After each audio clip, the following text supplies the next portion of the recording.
I am an employee po, so I have to follow Sabi instructions. ko nga sa'yo, nagtatrabaho ko dyan sa mga mayayaman na yan. Ang totoo niyan, inamin mo na ginawa ninyo yun, yung mga expired, pinapapalitan nyo, hindi mo naman gagawin yun. Mukhang matinong babae ka eh. Pero, ang totoo niyan, nahikayat ka, sayang yung trabaho ko, ha? At sige, susundin ko na lang. Totoo ba yan? Rich? I'm sorry, Mr. Chairman, what Because was I'm the about to question confront po? you with something. I don't want to do that. Go ahead. I'm sorry, Mr. Chairman, I wasn't able to understand the question po. If Grace, ikaw nagtatrabaho ka, masipag na tao ka, magaling ka magsalita, magaling ka mag-computer, kasama mo ay talagang malalaking tao, magaganda ang mga kotse, nasa mga gandang tahanan, eh, nakakita sila ng pagkakataon talagang sibasibin yung ating bayan. Hindi ko siguro pa alam yun at that time, pero sabi niya, sige na, konti lang ito, pumayag ka na. Meron pa ba silang inutos sa iba? Para makatulong ka na sa amin. Alam ko makakatulong ka sa amin. Mr. Chairman, Ayoko ikaw maiipit eh. Mr. Chairman, I earlier requested for some time to verify a few details regarding the request of Senator Pangilinan. Well, napakasimple lang ng mga tanong. Pag-iisipan pa ba yan? Meron bang ibang pagkakataon na inutusan ka pa gawin yan? Tingnan mo kanina, may napakita si Senator Ontiveros. Ha? Lalabas yan. Sabihin, pinapalitan yung mga face mask, lukot-lukot. Ang dumi-dumi, hinahawakan. Ngayon, lumabas naman ito, pinapalitan yung expiry date. Ganun rin yung sa kabila. Ikaw rin ang tinuturo sa kabila. Dalawa na yan. Oh. Gusto bang mapasubo ng husto? Ayoko naman mapasubo ka. Where did you graduate, by the way? Saan ka nag-graduate? Anong eskwela? I graduated from St. Paul University, Philippines po. My wife went to St. Paul's. Good school. I used to serve mass there. Nagsisimba. Nung bata ako, mimisa sila Father Reuter dyan. Ako sa Kristan. Alright? My wife was in the dorm in St. Paul's in Iran. Doon ka ba sa Iran? Yeah? Sa main campus po, sa Cagayan Valley. Cagayan Valley. Magaling rin yun. Kasama yan. Mga St. Paul nuns, di ba? Mr. Chairman. May auntie ako na madre. Mr. Chairman. So, yes. My wife went to St. Paul. Right. And Senator Lacson, did your wife go to St. Paul also? No, Mr. Chairman, just to close my interpellation, at least in the segment, I'd like to ask Mr. Dargani. Sige, go ahead. Yes. Please pag-isipan mo, Grace, ha? Yes, Mr. Chairman. Dargani. Okay, thank you. That you gave instruction to Ms. Mago, as she stated earlier. Good afternoon, Mr. Chairman. I would like to say that actually the instruction did not come from me. I believe it was Krizle asked it in our group if this is doable. But if the instruction came from me, it did not come from me, Your Honor. So it's either you or Ms. Mago ang nagsisinungaling. Maybe Isa lang, in Ms. Mago's memory. Either one of you is telling a lie. I think for Ms. Mago, because she always used to getting instructions from me, maybe in this scenario, she named me, Ms. Mago, but it's not the case. Ms. Mago, please. Yes, Do you stand by your earlier statement that you were instructed by Mr. Dargani to give the instruction to the warehouseman? Mr. Chairman, I always follow instructions po. But allow me to check also on our records or conversations to verify this po. But generally po, as an employee, I always follow instructions. Thank you. Thank you, Mr. Chairman. Just earlier you said it was Mr. Dargani, Ms. Maga. Ngayon you're saying you're following instructions. So are you also changing again your testimony? I mean, baka pwede naman nating di ba? Ano ba talaga yung totoo? Kasi pabago-bago eh. Si Mr. Dargani ba nagsabi sa iyo o hindi? I am not changing my statements, Mr. Chairman. Okay. So Mr. Dargani, all right?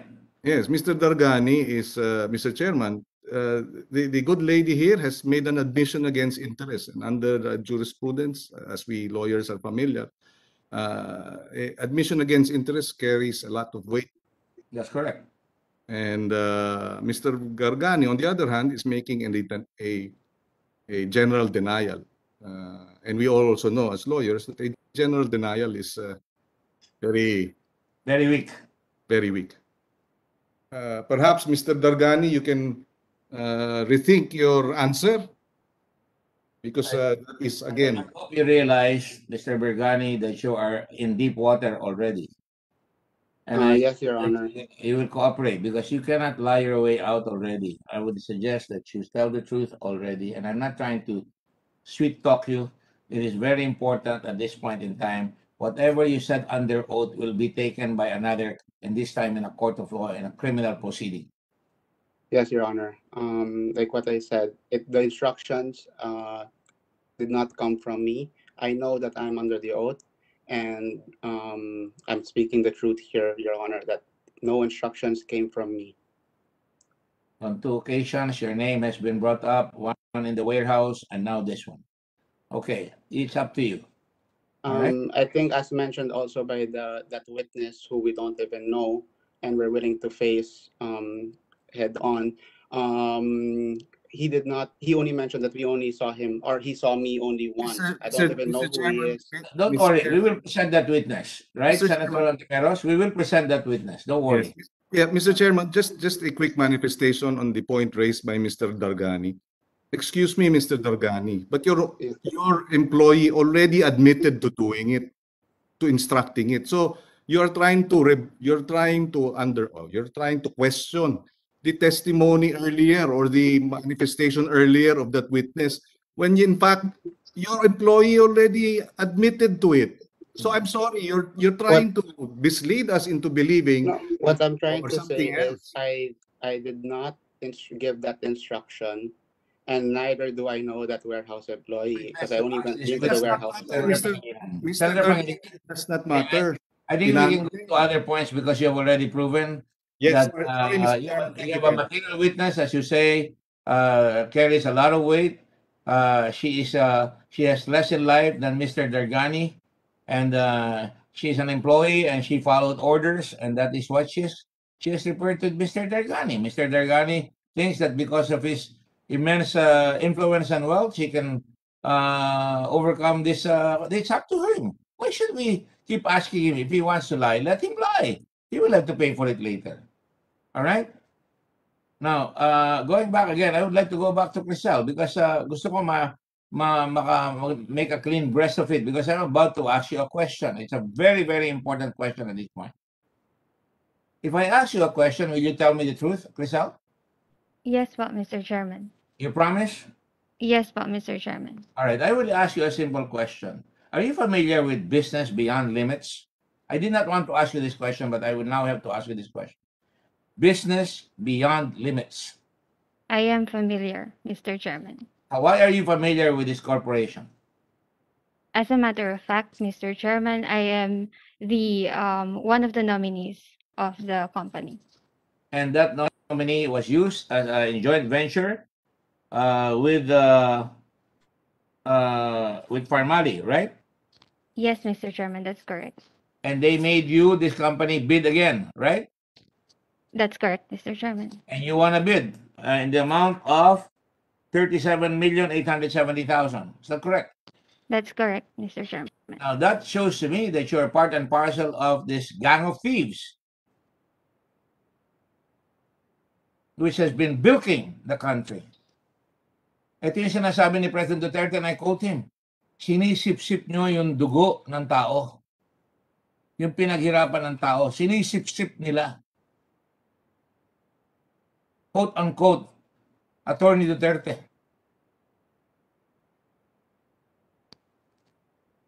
So you're part and parcel of it, right? Now, I will ask you again. You know all these things, and it's very hard for you now to go out because you are part and parcel of this whole network, this den of thieves. I advise you now, please cooperate with me, and I give you my word. we will protect you. All the word of the Senate President. Para matapos na ito, at sinasabi, matagal rin kami mag-imbestiga, pero hindi ako titigil, hindi kami titigil. Titigil ka ba, Senator Pangilinan? Senator Lacson ba? Titigil tayo, Senator Lacson? Hindi kami titigil. Naglalabasan na lahat eh.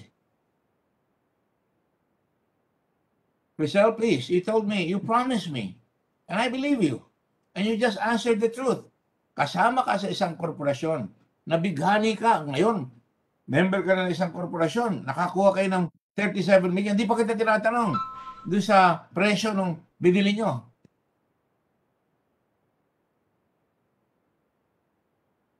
At ito, kailan nangyari ito? Di ba, May 27, 2021? May I check the records briefly, Mr. Chairman? Ito, may papel ako. Ayan. But I believe it is this year, Mr. Chairman, and around that time. 2021 nga. Yes, pa.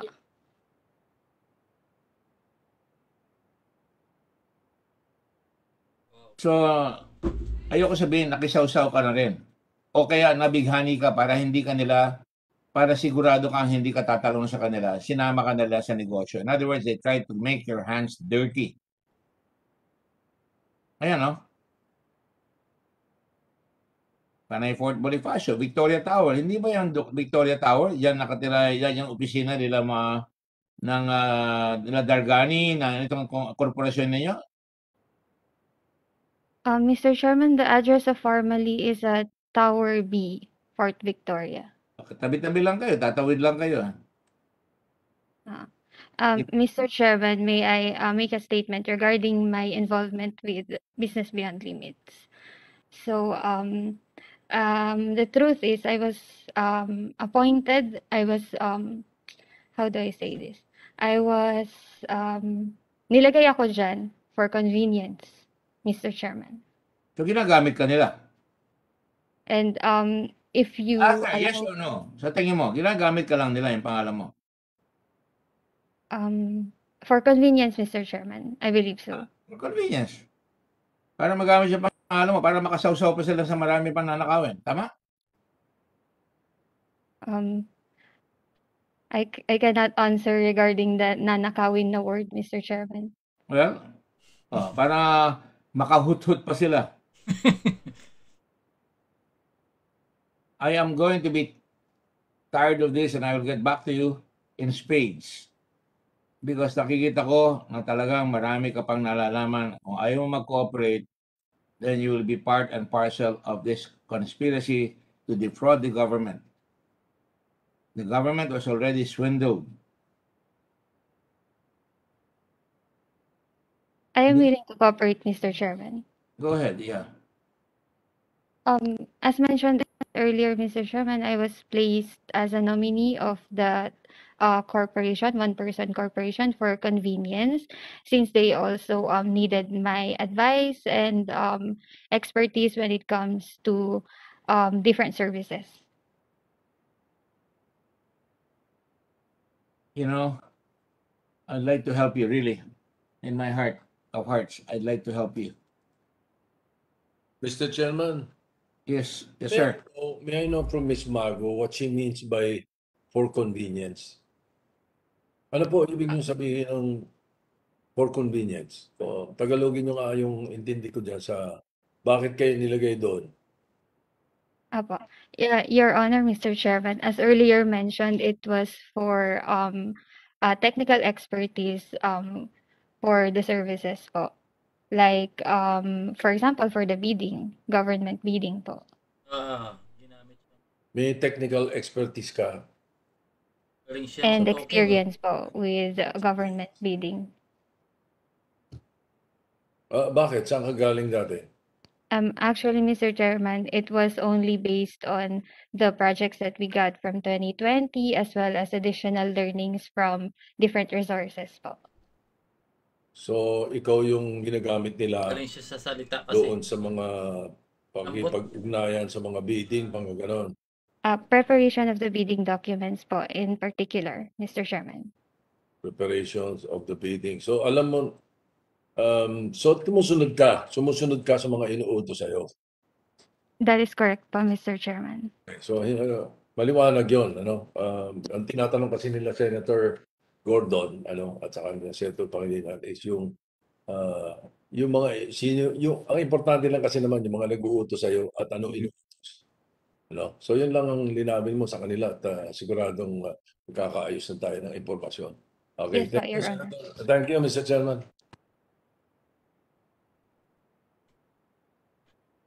Sorry.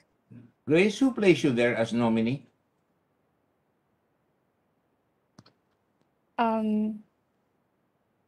Actually, I was, well, let me be honest, Mr. Chairman. I was placed as a nominee by the incorporator, the incorporator of that company, Mr. Chairman. Who is? Why do you Um, hesitate to mention the name yes right po. away? The name of the incorporator is Miss Sofia Mercedes Custodio. It is a one-person corporation, Mr. Chairman. Excuse me, what was she? She It is the is a president and one, corporate treasurer, isn't she? yes po, Mr. Chairman, but it is a one-person corporation. And as nominee, I actually don't have any functions for the company. But then when we submitted I believe it was an alternative document to the GIS, I was nominated as the corporate secretary. For convenience again, Mr. Chairman. And kilala mo si Gerald Cruz. Yes po, Mr. Chairman. I believe I saw him a few times po. Gerald Cruz is part of the cabal. Doon sa mga corporation na papakita ko sa inyo sa Parmali Group. Marami sila. Di ba?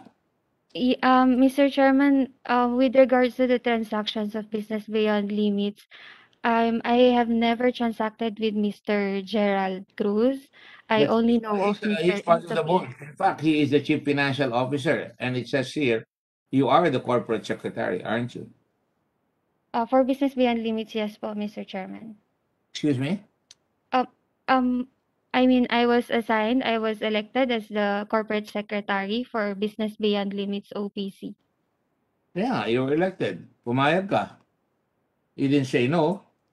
And under the itong one-person corporation, lumalabas na kasama ka na bilang corporate secretary at si Gerald Cruz. Kung mapapakita lang natin yung pangalan ng mga kung saan nakalagay si Gerald Cruz ay kasama siya sa iba't ibang mga korporasyon ng Parmali. Di ba? Yes po, Mr. Chairman. And he lives in 2260 Avocado Street. Are you aware of that? That's Marinas Village, Makati. I've never been to that place, Mr. If you're Chairman. aware, because hindi ka naman basta pipirma. Kung yan ay kasama doon sa tinatawag na grupo nila. Dahil tingnan mo yung kotse ni Rose Nono Lynn. Ang address na binigay rin ay Avocado Street sa Dasmariñas Village. Diba? Yes, Mr. Chairman, but at the time of signing, I was not aware of this information po. Well, now you know. Even if you didn't know at that time, now you know. Yes po. In fact, itong si, ayan nakalagay sa kotse ni Rose Nonolin na 8.9 million na Cadillac Escalade, 2260 Avocado. Si Gerald Cruz ay kasama dito sa mga korporasyon at makikita natin ang pangalan niya lumalabas sa halimbawa Parmali Biological, Corporate Secretary. Si Gerald Cruz ay Corporate Secretary sa Philippine Fullwin na pag-aari rin ni Mr. Jason Uson, Presidente, Rose Dono, Treasurer, Gerald Cruz, Corporate Secretary, at saka si Siyang Hongjiang, Director na brother ni Michael Yang. Alright? Si Gerald Cruz rin ay kasama sa Philippine Estate Group kung saan siya ang ginamit na assistant para makatira si Michael Yang doon sa bahay sa Forest Park. So, alamin mo lang, tell me who your friends are and I'll tell you who you are. You are in the company of a group that is operating in the government and that is viciously, malevolently, with deliberate intent, try to suck off the hard earnings of the Filipino people and at the same time, pahirapan ang mga tao. You're a Catholic girl, papayagan bang maghirap yung mga tao? You know, I work in the Red Cross, araw-araw nakikita ko yung humingi ng tulong na makapasok sa ospital, humingi ng tulong, makahingi ng gamot. Hirap na hirap. So, nakikiusap sa iyo, tumulong ka na because if you don't, then you'll be part of this in our recommendation. Yes, Mr. Chairman, I am very willing to cooperate po. Do you want to talk with us in private? Yan, pwede. If it is necessary, Mr. Chairman. It is not only necessary, but it is possible. Would you like to consider that option now? Please allow me to think about it, Mr. Chairman, as there are a few factors that I have to consider as I am an employee of Farmally po. So I have to consider both sides, Mr. Chairman. Hope you understand. What? But Because please do give me enough time to think about this, Mr. Chairman, and I'll reach out to you po. Nabigyan marami ng oras. We're not monsters here. Just Yes, Senator Pangilinan. yes, Mr. Chairman, I likewise commiserate with Ms. Mago because Naipit lang siya. when she decides, whatever she decides as an employee of Farmally, she may lose her job, and that's why it's a serious. There are serious repercussions. So we understand the fear and the concern and the uncertainty at this point. But we appeal to you, ma'am. The Senate we will request for Senate to provide you the necessary support, at least in terms of security. But in the end, you know, katotohanan kasi ang hinihingi natin dito at nangako ka. You have a whole future ahead of you, and therefore we ask you to, you know, isipin po ninyo yung mga isipin ninyo yung mga nagkasakit na mga namatay na mga frontliners dahil dito sa ganitong gawain. If you can perhaps for their sake correct what you think should be corrected. Itama yung dapat ilagay sa tama dahil dun sa mga naging kakulangan o hindi tamang mga gawa. Kaya Krizle, nakita mo sympathetic ang Senado sa iyo. Ako sympathetic sa iyo. Hindi ako sinungaling sa iyo. I know you have humanitarian concerns. Are you the only breadwinner? Ikaw lang ba ang nagtatrabaho sa pamilya ninyo? No po, Mr. Chairman. Excuse me, ma'am? Hindi naman po, Mr. Chairman. I'm not the breadwinner po. Okay. And you are wala kang asawa, di ba? Wala po, Mr. Chairman. So, ikaw lang ang maganda yung trabaho mo, maganda yung opisina. And I don't want to go after you. Really. I do not want to go after you. Gusto namin mag-cooperate ka para sa bayan. If that means anything to any of us in this country. Yes po, Mr. We're Chairman. willing to wait for you. Hintayin ka namin, pag-isipan mo, and then some future time, we'll ask you again. But you know, ang dami kasing nakikita namin na nakakalungkot Talagang actually, ang tingin ko, pinagsamantalahan ka Ginamit yung pangalan mo Can we call Sofia, what's her name? Sofia Custodio? Yung presidente, Sofia Mercedes Custodio. And she lives also in Unit 12, 10th floor, Victoria Tower, C, 5th Avenue, Center, 23rd Street, Fort Bonifacio, Global City, Taguig City. The Director General is required to issue a subpoena and also at the same time itong si Gerald Cruz. Yes, Your Hindi pa Honor. natin nakikita yan. Inisyu na natin na subpoena, di ba? Yes, Your Honor. Gerald Cruz has been, previous subpoena has been issued against him.